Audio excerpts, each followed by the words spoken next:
स्वयं कष्ट उठाकर ही हम धर्म का पालन कर सकते हैं। We cannot serve the country from comfortable levels. मैं सारे कंफर्ट में रहते हुए मैं इस राष्ट्र की सेवा करूंगी, ऐसा संभव नहीं है। तो ये जो समय का नियोजन है, अपने एक संघ के वरिष्ठ स्वयंसेवक थे, वो ये उदाहरण देते थे, ऐसा मैंने सुना है कि जैसे समझिए किसी घर ने सारा ये किया है, क्या नियोजन किया है, अभी बच्चा होगा, बच्चे की देखभाल करेंगे, तो पढ़ाई, आजकल तो लोग थोड़ा नियोजन से ही करते हैं ना कि बच्चा कब होना है, और ऐसा सब उन्होंने तय किया और उनको जुड़वा बेटे हो गए। अभी नियोजन किसका था? एक बच्चे का, लेकिन बच्चे कितने हुए? 2। तो अभी माँ क्या करेगी? नहीं, मुझे तो एक ही चाहिए था, एक हॉस्पिटल में रख लीजिए, या मैं एक को ही ठीक से देखूंगी, एक को नहीं देखूंगी। ऐसी माँ नहीं करती है। 2 के लिए उतना ही समय देती है, उतना ही उनका सब कुछ करती है। क्यों?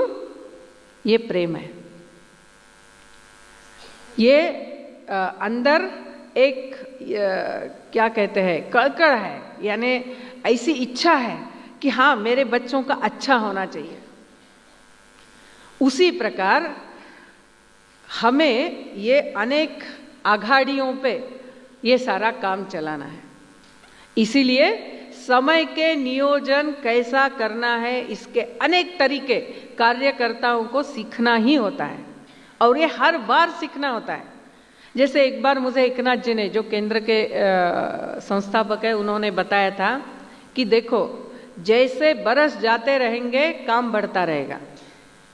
ठीक है, ऐसा भी हो सकता है कि शारीरिक क्षमताएं कम होती रहेगी, लेकिन दिन के 24 घंटे बढ़ेंगे नहीं, वो तो 24 के 24 रहेंगे। भगवान ये नहीं कहेगा बहुत अच्छा काम कर रही, इसको थोड़ा 26 घंटे दे दो, ऐसा तो नहीं होता है। तो फिर हम ये संभाल कैसे पाएंगे? तो हमारी कार्य क्षमता बढ़ानी है। यदि हमें वृत्त लिखने के लिए पहले 2-2 दिन लगते थे, क्या मैं एक बैठक में बैठते हुए, बैठक यानी मैं बैठ गई लिखने के लिए, तो पूरा करते हुए उठूं? इस प्रकार से नियोजन, इस प्रकार से क्षमता अर्जित करना, अपनी कार्य क्षमता बढ़ाना।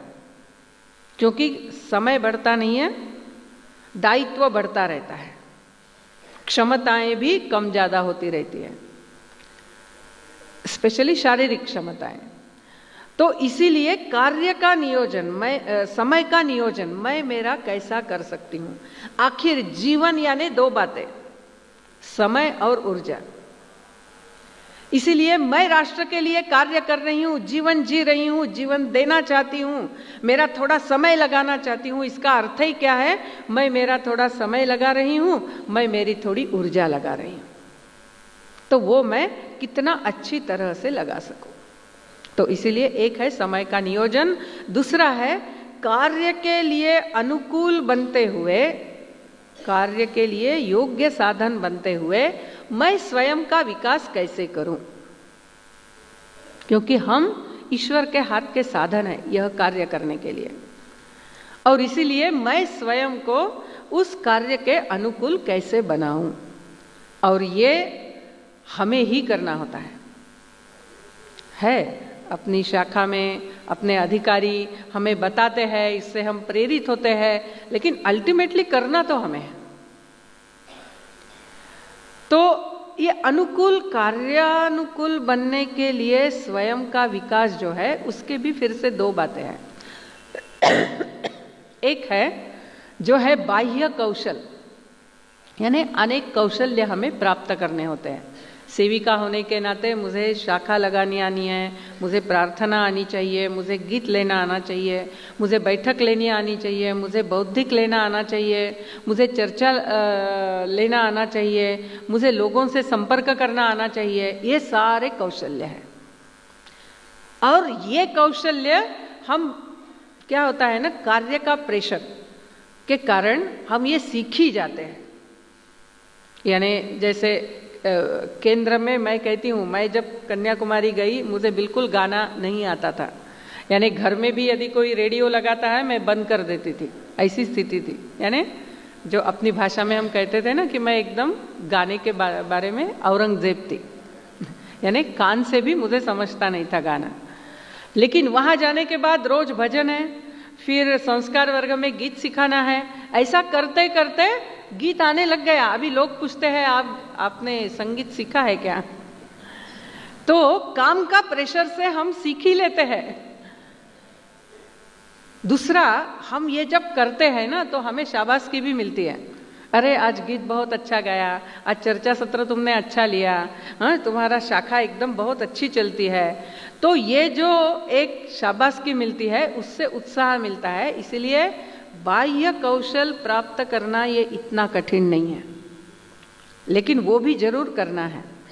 लेकिन उसके साथ साथ दूसरा जो है वह है आंतरिक विकास। और हम सब जो सेविकाएं यहाँ बैठी है, अनेक दायित्व लेते हुए काम कर रहे हैं, प्रांत स्तर पे, विभाग स्तर पे, जिला स्तर पे, तो हमारे कार्य की गति, हमारे विस्तार की गति हमारे आंतरिक विकास पे ज़्यादा निर्भर है। क्योंकि हम जो यहाँ बैठे हैं, हमारा बाह्य कौशल तो काफ़ी ठीक है, होना ही चाहिए, इसीलिए हम यहाँ पहुँचे हैं इस प्रेरणा शिविर में। लेकिन दूसरा जो है, जो सतत कार्यकर्ता को सजगता से स्वयं को बनाना करना पड़ता है, वह है आंतरिक विकास। इस आंतरिक विकास के सिर्फ 4 बिंदु हम देखेंगे।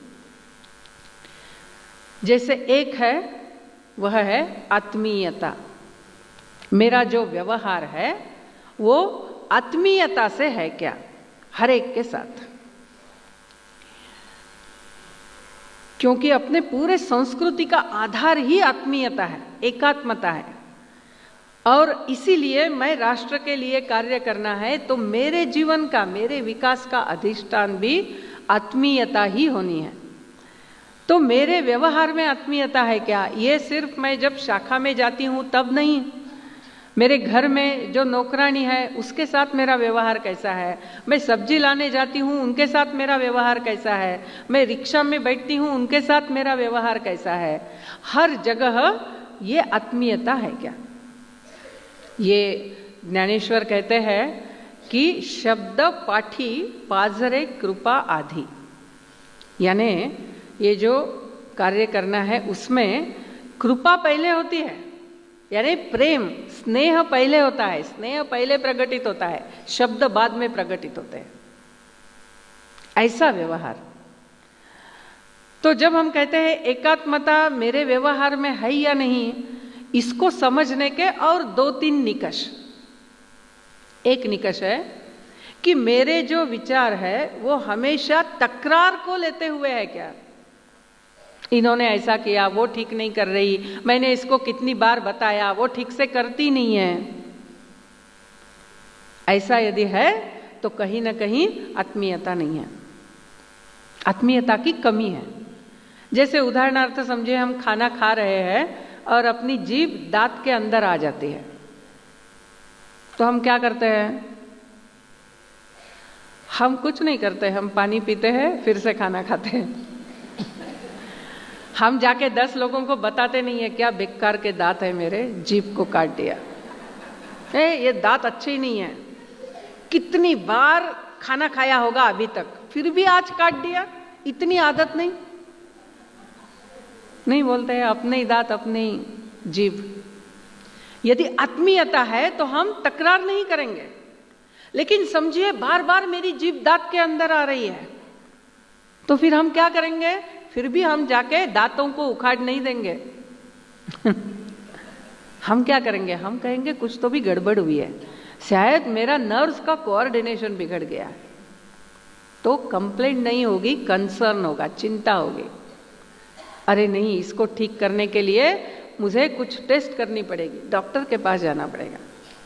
यानी यदि अपनी सेविका के व्यवहार में कुछ दिख रहा है तो कितने आत्मीयता से हम उसको ठीक कर सकते हैं। 10 लोगों को बता के ये हमेशा ऐसा ही करती है, ऐसा करके हम उसको डिस्क्रेडिट और कर देते हैं। 10 मनों में बाद में मुझे लगता है कि वो मेरी तो एक गलत फहमी थी, एक्चुअली ये अच्छा करती है, लेकिन मैंने 10 मन तो कलुषित कर दिए। इसीलिए आत्मीयता का एक प्रकटीकरण है कि मेरे विचारों में, मेरे व्यवहार में कंसर्न है या कंप्लेंट है। दूसरा जो है कि एक्सेप्टेंस है या नकार है, आत्मीयता है। जैसे अभी मेरे घुटने में बहुत दर्द है, तो मैं ये नहीं कहती क्या बेकार का घुटना है, मैं बेचारे को रोज तेल लगाती हूँ, चढ़ते समय उसको उसके ऊपर भार नहीं देती हूँ, है ना, हम उसको संभालते ही है। तो जो जैसा है वैसा कोई भी हमें परफेक्ट आकाश से टपका हुआ मिलने वाला नहीं है, ये तो मनुष्य निर्माण की प्रक्रिया है। लेकिन हम यदि अपनी अपेक्षाओं से जज करने जाएंगे, ये ठीक नहीं है, ये ठीक नहीं है, ये ठीक नहीं है, वो ठीक नहीं है उसमें, तो फिर हमें लोगों को जोड़ने में समय लगेगा। इसीलिए व्यक्ति को सहजता से स्वीकारना। और तीसरा जो ज्ञानेश्वर ने बताया हुआ मैंने बताया कि अपनी वाणी कैसी है, बहुत महत्व का है। कभी कभी अपना टोन गलत होता है बोलने का, कभी अपने शब्द गलत होते हैं। ये रामायण में राम लक्ष्मण को कहते हैं, जब हनुमान आता है ना परिचय करा लेने के लिए, कहते हैं कि इसकी वाणी इतनी सुंदर है कि ये जो भी कार्य करता होगा अच्छा ही करता होगा। वाणी से कार्यकर्ता का परिचय। फिर राम उसमें 4 ये देते हैं कि उसका ये क्या है। एक है अविलंबितम, यानी कुछ पूछने से वो सोच रहा है, अच्छा आपके प्रांत में कितने जिले में काम अच्छा चल रहा है, तो हम सोच रहे हैं, मन में कैलकुलेट कर रहे हैं। ऐसा नहीं, कार्यकर्ता तैयार है। अविलंबितम, सतत अपना कार्य क्षेत्र इतना सोच रहा है कि उसको जवाब देने में समय नहीं लगता है। अविलंबितम। अविस्तरम, जब चर्चा सत्र में बैठते हैं और प्रश्न पूछा जाता है, मैं ही मेरा लंबा सारा बताती रहूंगी, है ना, हमें ऐसे अनुभव आते हैं, तो फिर बाकी लोगों को कोई स्कोप ही नहीं रहेगा। इसलिए अविलंबितम, अविस्तरम। फिर है असंदिग्धम। हाँ, यानी काम वैसे अच्छा ही चल रहा है, वैसे अच्छा ही चल रहा है, यानी क्या, वैसे नहीं चल रहा है।